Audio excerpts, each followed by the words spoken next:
எல்லாருக்கும் வணக்கம். மீண்டும் மெய்ப்பொருள் காண்க தளத்திற்கு எல்லாரையும் நான் வரவேற்கிறேங்க. முதல்ல சர்வதேச சந்தைன்னு பார்த்தோம்னா, அமெரிக்க சந்தை நேத்து பாசிட்டிவா தாங்க இருந்தது. S&P 500 ஒரு 34 பாயிண்ட் அப்பு, டவ் வந்து ஒரு 214 பாயிண்ட், நாஸ்டாக் 156 பாயிண்ட் அப்புங்க. ட்ரம்ப் அவர்கள் இந்த ஸ்டீல் அண்ட் அலுமினியம் இம்போர்ட்ஸ்க்கு டாரிஃப் 25%லேருந்து 50%-ஆ கூட்டியிருக்கிறார் இல்லையா, அதுக்கான எக்ஸிக்யூட்டிவ் ஆர்டர்ஸ் வந்து சைன் பண்ணிட்டாரு with effect from today June 4. ஆனா யூகேக்கு 25% தான் இருக்கும். அவங்களோட UK US economic prosperity deal continue ஆகுங்க. அதனால அவங்களுக்கு 50% இருக்காது. தென் ட்ரம்ப் அவர்களுடைய ரெசிப்ரோக்கல் டாரிஃப்க்கு டெட்லைன் நெருங்கி வருது இல்லையா, அதனால ட்ரம்ப் அட்மினிஸ்ட்ரேஷன் உலக நாடுகளுக்கு அழுத்தம் கொடுக்குறாங்க ட்ரேட் டீல் வந்து போடுறதுக்கு. தென் இந்தியாவை எடுத்துக்கிட்டோம் அப்படின்னா அந்த டெட்லைனுக்கு முன்னாடியே ட்ரேட் டீல் போட்டுருவாங்க. ஜப்பான் நாட்டு சந்தைன்னு எடுத்துக்கிட்டோம்னா இண்டெக்ஸ் வந்து ஒரு 341 பாயிண்ட் பிளஸ்ல இருந்ததுங்க நான் ரெக்கார்ட் பண்றதுக்கு முன்னாடி. அடுத்து கோல்டு எடுத்துக்கிட்டோம்னா இன்னைக்கு ஒரு 10 ரூபாய் ஏறி இருக்குங்க. 22 கேரட் கோல்டு பெர் கிராம் 9090ல இருக்கு.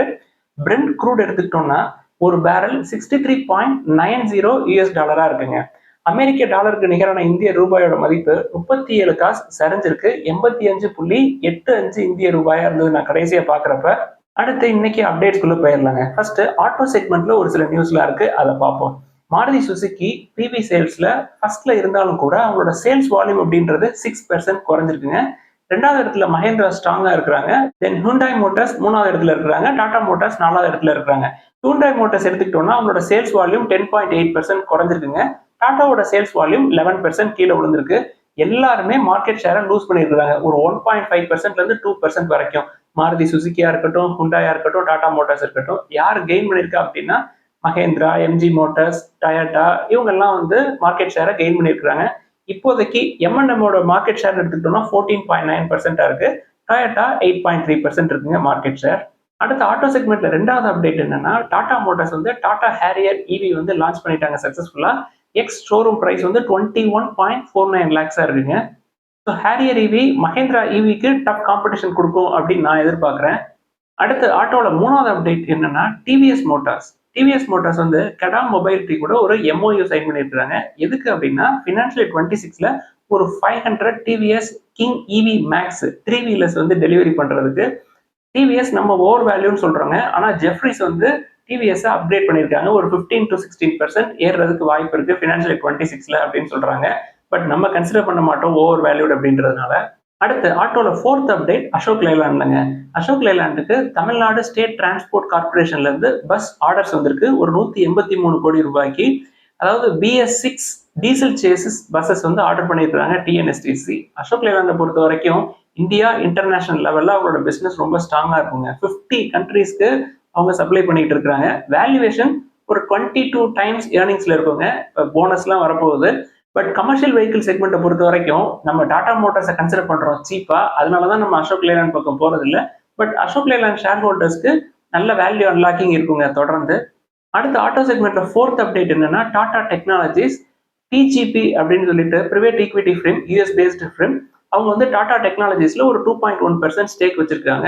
ஸோ 2.1% ஸ்டேக்கை கம்ப்ளீட்டா டைலூட் பண்ணுவோம் அப்படின்னு சொல்லியிருக்காங்க. எவ்வளவு பிரைஸ்க்கு அவங்க கொடுக்குறாங்க அப்படின்னா 744.5 பெர் ஷேருக்கு, ஒர்த் வந்து $74 மில்லியன். பட் டாடா டெக்னாலஜிஸோட ப்ரொமோட்டர்ஸ் யார் அப்படின்னா டாடா மோட்டார்ஸ் தான். 50% பக்கமா ஸ்டேக் வச்சிருக்காங்க டாடா டெக்னாலஜிஸ்ல டாடா மோட்டார்ஸ். நம்ம டாடா மோட்டார்ஸை கன்சிடர் பண்ணாலே டாடா டெக்னாலஜிஸை கன்சிடர் பண்ணிட்டு இருக்கோம் அப்படின்னு தான் அர்த்தம். அடுத்து பேங்கிங், ஃபினான்ஷியல் சர்வீசஸ், NBFCஸ்ல உள்ள அப்டேட்லாம் பார்ப்போங்க. ஃபர்ஸ்ட் முத்தூட் ஃபின்கார்ப்ல ஒரு அப்டேட்ங்க. Q4 ஃபினான்ஷியல் 25 எடுத்துக்கிட்டோம்னா அவங்களோட ப்ராஃபிட் வந்து 20% கீழே இறங்கி இருந்தது, ரெவன்யூ ஏறினாலும் கூட. கம்பெனியோட சீஃப் என்ன சொல்றாங்க, ஃபினான்ஷியல் 26ல நாங்க 8,000 crores ஃபண்ட் ரைஸ் பண்ணுவோம் த்ரூ NCDs அப்படின்னு சொல்றாங்க. இது வந்து நம்மளுக்கு நல்ல ஹிண்ட்டுங்க. NCD அப்ளை பண்றதுக்கு முத்தூட் ஃபின்கார்ப் வர்றப்ப நம்ம அப்ளை பண்ணுவோம். 10% நம்மளுக்கு கிடைக்குங்க கூப்பன் ரேட்டு. ஓவராலா ஃபினான்ஷியல் 25 எடுத்துக்கிட்டோம்னா அவங்களோட ப்ராஃபிட் வந்து 40% ஏறி இருக்கு year on year. Asset under management 46% ஏறி இருக்குங்க. முத்தூட் ஃபின்கார்ப் அன்லிஸ்டட் கம்பெனி தான். பட் இவங்களோட சப்சிடரி முத்தூட் மைக்ரோஃபினை நம்ம ஏற்கனவே வாட்ச் லிஸ்ட்ல ஆட் பண்ணிட்டோம். ஸோ முத்தூட் மைக்ரோஃபினை நம்ம கன்சிடர் பண்ணலாம். கம்பெனியை பொறுத்த வரைக்கும் இவங்களோட பிசினஸ் அப்படின்னா கோல்ட் லோன் பிசினஸ் தான்.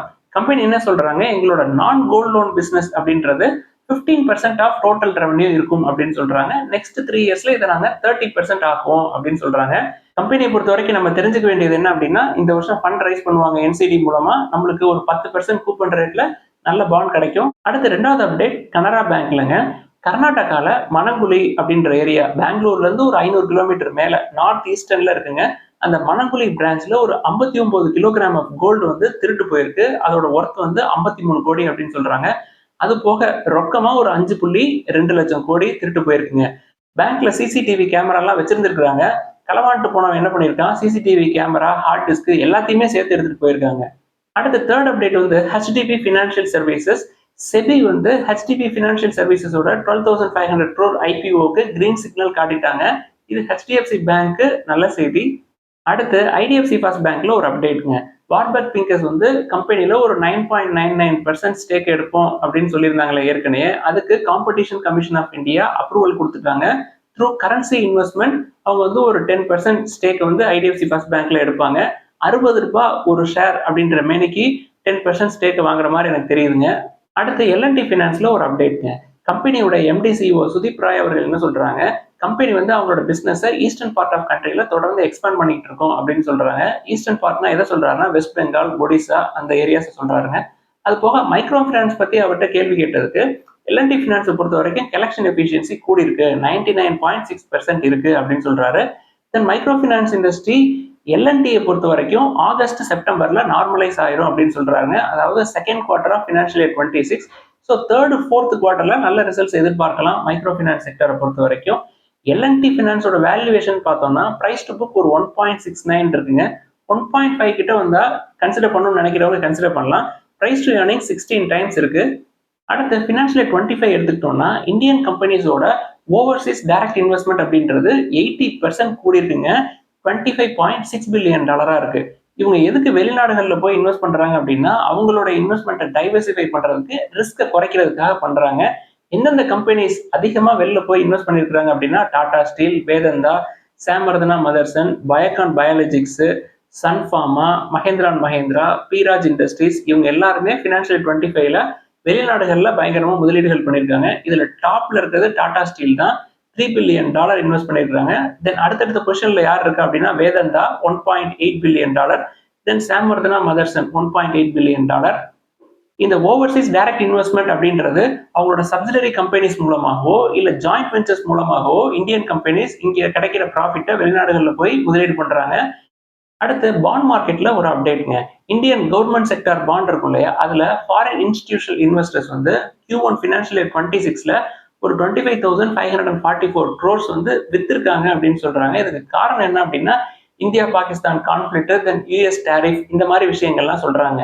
பட் உண்மையில என்ன நடக்குது அப்படின்னா இங்க கவர்மெண்ட் செக்டார்ல எஃப்ஐஐஸ் வந்து பாண்டை வித்துட்டு யூஎஸ் ட்ரெஷரிஸ்ல இன்வெஸ்ட் பண்றாங்க அப்படின்றதாங்க உண்மை. என்ன காரணம் அப்படின்னா இங்க இருக்கிற ஈல்டுக்கும் யூஎஸ் ட்ரெஷரி ஈல்டுக்கும் பெரிய வித்தியாசம் ஒன்றும் இல்லைங்க. ஒரு 150 பேஸ் பாயிண்ட்ஸ் தான் வந்து டிஃபரன்ஸ் இருக்குது. யூஎஸ் ட்ரெஷரி ஈல்டு ஒரு 4.5% கிட்ட வந்துருச்சு. 30 இயர்ஸ் பாண்ட் ஈல்டு 5% தாண்டி எல்லாம் போயிடுச்சு. ஒரு 2 வருஷத்துக்கு முன்னாடி யூஎஸ்ல கிடைக்கிற ஈல்டும் இங்க உள்ள ஜிசெட் ஈல்டுக்கும் டிஃபரன்ஸ் வந்து ஒரு 5% வரைக்கும் இருந்தது.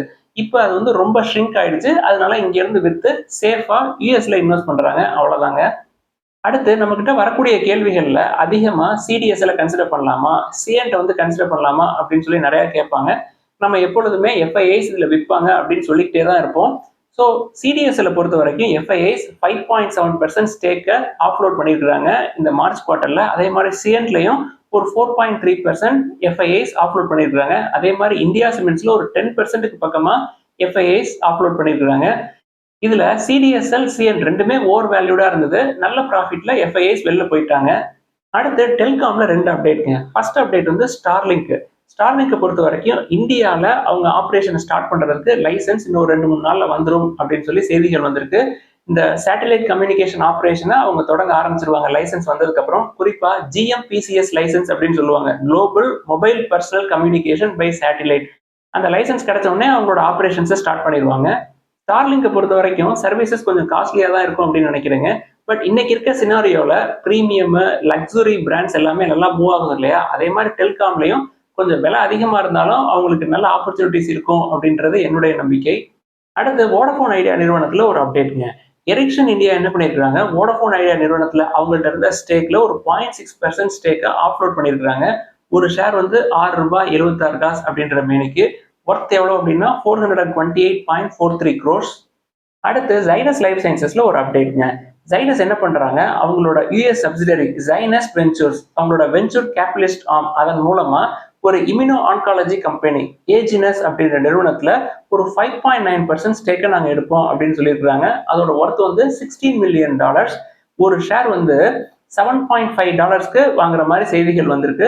இது ஜைடஸ் லைஃப் சயின்சஸ்க்கு ஒரு நல்ல அப்டேட். அடுத்து பிளிப்கார்ட்ல ஒரு அப்டேட்ங்க. பிளிப்கார்ட் வந்து ஆதித்யா பிர்லா ஃபேஷன் ரீட்டைல்ல அவங்கள்ட்ட இருக்கிற 6% ஸ்டேக்கை நாங்க டைல்யூட் பண்ணுவோம் அப்படின்னு சொல்றாங்க. அதாவது ஸ்டேக்கை நாங்க விற்போம் அப்படின்னு சொல்றாங்க. எவ்வளவுக்கு அப்படின்னா ₹79.50 ஒரு ஷேருக்கு, அந்த மெனிக்கு நாங்க 6% ஸ்டேக்கை டைல்யூட் பண்ணுவோம் அப்படின்னு சொல்றாங்க. அடுத்து இன்னைக்கு கேள்விகளுக்குள்ள போயிடலாங்க. ஃபர்ஸ்ட் மணப்புரம் ஃபினான்ஸ்ல ஒரு கேள்வி கேட்டிருந்தாங்க. புதுசா தீபக் ரெட்டி அப்படின்னு உள்ள ஒருத்தர் வராரு. இதுக்கு முன்னாடி எம்டி சிஇஓவா விபி நந்தகுமார் அவர்கள் இருந்தாங்க. இப்போ வந்து மேனேஜிங் டைரக்டரா விபி நந்தகுமார் இருப்பாரு, சிஇஓவா தீபக் ரெட்டி இருப்பாருங்க. With effect from August 1, 2025.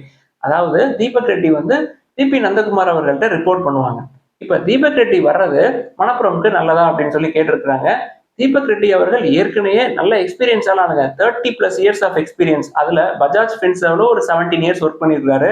American express பேங்க்ல ஒரு 9 இயர்ஸ் ஒர்க் பண்ணியிருக்காரு. தென் ஸ்டாண்டர்ட் சார்ட்டர்ட் பேங்க்ல ஒரு 1.5 இயர்ஸ் ஒர்க் பண்ணியிருக்காரு. நல்ல ஆளா பார்த்து தான் போட்டிருக்காங்க. அது போக பெயின் கேபிட்டல் உள்ள பணத்தை இன்ஃபியூஸ் பண்றதுக்கு அவங்க இருக்கிறாங்க. ஸோ மணப்புரம் நெக்ஸ்ட் லெவல் கொண்டு போவாங்க அப்படின்றதுல எந்த சந்தேகமே கிடையாது. இப்ப கொஞ்சம் வேல்யூவேஷன் அதிகமாக தாங்க இருக்கு. கீழே இறங்க மாட்டேங்குதுங்க. மற்ற ஷேர் கீழே விழுந்தாலும் மணப்புரம் கன்சிடர் பண்ண முடியல. அதனாலதான் கோல்ட் லோன் பிசினஸ்க்காக நம்ம South Indian bank, Tamil Nadu mercantile பேங்கையும் கன்சிடர் பண்ணலாம் அப்படின்னு சொல்லியிருந்தோம்.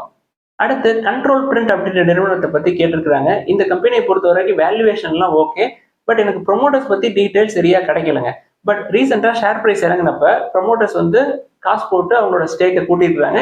ஸோ இதை வச்சு நான் வந்து நல்ல ப்ரொமோட்டர்ஸை தான் இருப்பாங்க அப்படின்னு நம்புறேன். பட் நான் இன்னும் டீடைல்டா செக் பண்ணல. டெட் டு ஈக்விட்டி ரொம்ப கம்மிங்க, 0.02. பிரைஸ் டு ஏர்னிங்ஸ் 12 கிட்ட இருக்கு. பிரைஸ் டு புக் 3க்கு பக்கமா இருக்கு. Small cap. நீங்க வந்து கன்சிடர் பண்றீங்க அப்படின்னா ப்ரொமோட்டர்ஸை பத்தி நல்லா தெரிஞ்சுக்கிட்டு கன்சிடர் பண்றது நல்லதுங்க. நல்ல கம்பெனி, நல்ல ப்ரொமோட்டர்ஸ் மாதிரி தாங்க தெரியுது. பட் ப்ரொமோட்டர்ஸை தொடர்ந்து வாட்ச் பண்ணணும். ஸ்மால் கேப் கொஞ்சம் கேர்ஃபுல்லா இருக்கிறது நல்லது. அடுத்து டெல்டா கிராப் நிறுவனத்தை பத்தி கேட்டிருக்காங்க. டெல்டா கிராப் பொறுத்த வரைக்கும் ரெவன்யூ தொடர்ந்து குறைஞ்சிக்கிட்டே இருக்குங்க. அதனால ஷேர் பிரைஸ் பயங்கரமா இறங்கி இருக்கு. நம்மளுக்கு வேல்யூவேஷன் நல்லா இருக்கிற மாதிரி தெரியுது. ஸோ கொஞ்சம் கேர்ஃபுல்லா இருக்கலாம் அந்த கம்பெனில. அடுத்து கெல்டெக் எனர்ஜிஸ் அப்படிங்கிற நிறுவனத்தை பத்தி கேட்டிருக்காங்க. டெட் டு ஈக்விட்டி அதிகமா இருக்குங்க, 0.3க்கு பக்கமா இருக்கு. பிரைஸ் டு ஏர்னிங்ஸ் ஒரு 18 டைம்ஸ் இருக்கு. ஸோ ப்ரமோட்டர்ஸ் யாரு, அவங்களுக்கு பேக்கப் என்ன, இதெல்லாம் தெரியாம நம்ம இந்த மாதிரி உள்ள போயிடக்கூடாதுங்க. கேர்ஃபுல்லா இருக்கணும். ஸ்மால் கேப் பொறுத்த வரைக்கும் என்ன கம்பெனிக்குள்ள நடக்குது அப்படின்ற செய்திகள் நம்மளுக்கு வர்றதுக்கே ரொம்ப லேட்டா தான் வரும். நம்ம போய் உள்ள மாட்டிக்கூடாது. அடுத்து செகலிட்டி இந்தியாவை பத்தி கேட்டிருக்கிறாங்க. இந்த நிறுவனத்தை பொறுத்த வரைக்கும் யூஎஸ் பேஸ்டு பிசினஸ் தாங்க. ஸோ ஏற்கனவே யூஎஸ்ல இந்த ட்ரம்ப் அவர்களுடைய டேரிஃப், தென் எக்கனாமி ஸ்லோ டவுன் ஆயிருமோ அப்படின்ற ஒரு ஃபியர் எல்லாமே இருக்கு.